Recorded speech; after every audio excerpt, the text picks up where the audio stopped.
Support Pro Play Games on Patreon. Hey guys, it's your boy Yeehaw Yadam, and for today's video we're going to be commentating over a Lorcana game that we played at the shop. These are using proxies that we went ahead and made, so don't worry, everything's good. We just made them so we can go ahead and play the cards in physical form to get a better understanding of the game. Now I'm going to be playing purple or amethyst steel tempo versus I think it's a ruby and sapphire ramp. Right, so I have a good opener here. I'm going to go ahead and charge a card from my hand or turn a card into ink. I go ahead and ink the Beast Mirror and I play a Pascal. Now, if you haven't played Lorcana before, I'm going to do my best to go ahead and explain it as quickly as possible, but this game does move pretty darn fast, so keep up with me if you can. To ink a card, right, that's the mana system of the game, I have to show a card that can be inked and then place it into the inkwell. So basically the cards that are in my hand, you start with 7, start diminishing very, very quickly because not only am I playing a card, I'm inking cards. I'm playing 2 cards per turn while only drawing 1, netting a -1 per turn. In doing so, I go ahead and I show the beast can be inked, and then I go ahead and I tap 2 for Prince Eric. Now I have -1 again, right? So I started at 7, now I should be down to like 5 cards in hand, and I went ahead and I sent Pascal to quest. The way you win this game is for getting to 20 lore. As you see there, there's the 0 to 20 on the PPG patented Lorcana mat that it will let you keep track of how you get to the 20 lore. So when I tap Pascal to the side, or Pascal, he goes ahead and quests for 1 lore, right? That's just what the card text says. Here he does it again. So I'm at 2 lore. I go ahead and I ink a card and I play the wardrobe. Now I have Prince Eric there. I chose not to send Prince Eric on a quest because Prince Eric has the Challenger tagline. Now the Challenger tagline usually means it's more of a removal card, an aggressive card, a card that wants to challenge other players. So I don't go ahead and I quest him. While my opponent goes ahead and plays Aurora, inks a card, and then double downs on Donald Duck plus one of the kitties. I'm forgetting which kitty exactly it is, but summons a kitty. It is a 1 mana 2/2 with 1 lore. On my turn, I go ahead and I sing Friends on the other side to draw 2 cards. Then I ink Captain Hook. And then I'm really debating what to do here. So when I said I sing Friends from the Other Side, what that means is Friends from the Other Side has a phrase or a tagline at the top that says this card can be sung. The way that singing cards in this game works basically says the card will say you must rest a character of specific cost, and then you can play the card for free. Friends from the Other Side being a 3-costed spell that basically says pay 3, draw 2, becomes free if you rest a character of 3 costs or higher, and I rested the Wardrobe, which is a 3-costed 3/4 minion. So I go ahead and do that, draw 2, then I inked a Captain Hook, and I believe I play another Friends from the Other Side to just draw 2. I quested with Pascal. Pascal's now gotten me 3 total lore, and the reason I went ahead and didn't lore with the Wardrobe is because it has a really good stat line. Oh, I didn't pay 3 for another. I played 3 for Maleficent, which says when it is summoned, draw a card. So that's how I use my 3 mana this turn. So it goes back to my opponent's turn. I have a lot of board presence on my side. So we'll go ahead and see how they do. They go ahead and ink another Donald Duck. And they play another Aurora. So they do have a lot of early game cards, but they're not crazily well statted, right? So Aurora is a 2/2 lore for a 2. The Kitty is a 1 mana 2/2 lore for 1. Donald Duck is the best stat line. It has a very defensive stat line as a 2-costed 2/3 lore for 1. But unfortunately, because the only characters that I have rested or can be challenged are just so well statted, and Pascal has evasive and can be challenged in this scenario, there's nothing really that my opponent can do. If they choose to quest for lore, then I'm just going to go ahead and remove their entire board and then gain all the tempo on my side. I'm going to need a lot of cards, so I'll go ahead and play Friends from the Other Side, draw 2 by tapping the Wardrobe, sing again the Friends from the Other Side by tapping the Maleficent, draw another 2. I'm going to ink another Captain Hook, pay 3 for Hercules, lore 1 with the Pascal, and then lore another 1 with the Prince Eric, right? So Hercules is really interesting. So I think I've explained every single card on my board at this point. The cards on my opponent's board are vanilla, so there's not much that you need to remember. She inks another card.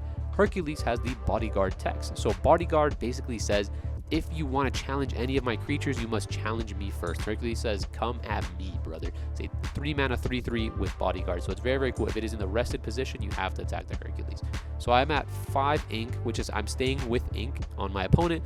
But because I've played so many Friends from the Other Side, I'm also maintaining hand advantage, which is really, really solid what the deck wants to do. And unfortunately, because of the way that I have this set up, my opponent would have to go ahead and trade the Aurora, the Donald, and then she would lose everything by going into my Hercules, right? All she gets to keep is the Goofy, which is a really, really strong card. Now, Goofy is a 5-costed 3/4 with evasive. Now, we don't know exactly how much lore Goofy has at this current moment, but I do believe Luffy is at least 1 to 2 lore. So we're playing it as 2, but people are getting upset about the 2. So we're now playing it as 1 to be a little bit more conservative. And since it has the evasive tagline, it can contest my Pascal, which is very, very powerful. And I don't want to let that happen. So on my turn, I go Smash, which is a 3-costed deal 3, and I fired the cannons onto the Goofy to do a total of 5 damage to it, which will go ahead and banish it. This game we use Banish to discard cards, right? And then I go ahead and I fully tap I send all my characters to get some lore, so I gain a total of 5 lore this turn. And again, we're in the same position that we were in the previous turn, right? She has to deal with my Hercules before she comes up to my board. So she goes ahead and plays Scar. Now, Scar is really cool because when he comes down, he says minus the attack power of a certain creature.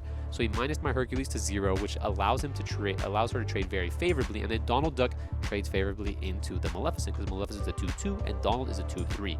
Something interesting to note, in this game, it works similar to Hearthstone. So if once you take damage, you keep the stat lines, right? So Donald is a 2/1 at this current time, and that's why I use these little courses to know how much damage a character has taken. So I go ahead and I remove the Aurora. Prince Eric goes at the Donald. I go ahead and I play Captain Hook. Captain Hook, Captain of the Jolly Roger, adds me back the fire the cannons. I play it, and I remove the cat as well. And then I'm deciding whether I want to go ahead and I quest with Pascal. I'm going to go ahead and ink another wardrobe. And quest the Pascal. Because Pascal, being invasive at this point in time, means that he's unable to be destroyed. And here I am getting berated by my opponent for just being too much of a gamer. And then we'll see where we go from here. So 1 card onto the board, very low hand size on my opponent's side. I have 2 cards in hand, and I'm at 6 total ink, which is exactly where my deck wants to be, right? So since I'm at 2 in hand, they play the Robin Hood. Robin Hood lets them go down to 1, and then there are less cards than me. Robin Hood will draw them a card. So very, very solid. It's kind of the best top end that Blue unfortunately has. It's Scar and Robin. So he's going to go Scar into my wardrobe. Scar is going to go ahead and take 3 total damage and remove my wardrobe. Now Scar becomes a 5/1. And Robin Hood is a 4/4 card that says draw a card if you have less cards in your hand, and also is evasive on your turn. 6 mana 4/4 that has lore. So as you can see the cards here on the screen, I'm going to go ahead and play 3 for a Maleficent. Maleficent's going to draw me that card. I still have a total of 4 ink to work with. I'm going to go ahead and play my Prince into the Scar. And then I still have Pascal plus the Jolly Roger homie, so I'm going to go ahead and Jolly. I'm going to go ahead and pass, and then I'm deciding how I finish this turn off, because I'm starting to get low on hand size, and that's not the spot I want to be versus the Ruby Sapphire deck, right? Because the Ruby Sapphire deck has a lot of big, powerful characters that get, for a very hefty cost, they get a lot of payoff immediately with a lot of lore added onto it. So if I don't keep the tempo on my side, I'm surely going to be sorry. So I ink the wardrobe, I play Hercules, and I play... I'm gonna butcher her name. Imza.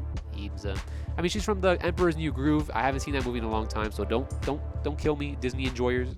It happens. I forgot her name. I may be pronouncing it incorrectly. So he plays another Scar, minuses the Hercules, and is able to clear for free off the Robin Hood. But now since he challenged with the Robin Hood, I'm now free to challenge him. So we'll see how I decide to go about it. I have a lot of ink to work with for this deck, right? This deck doesn't usually have this much ink. I use Imza, I send her on a quest, she adds me a lore, and when she quests, she's able to just go ahead and just look at the top card of my deck. I can choose to keep it or bottom it.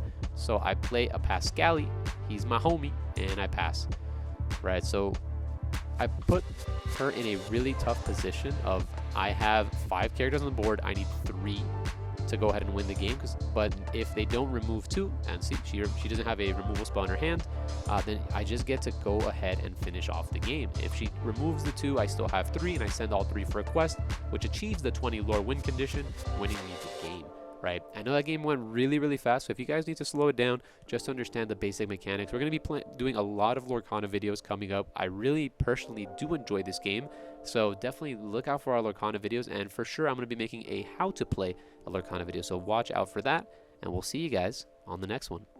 Later.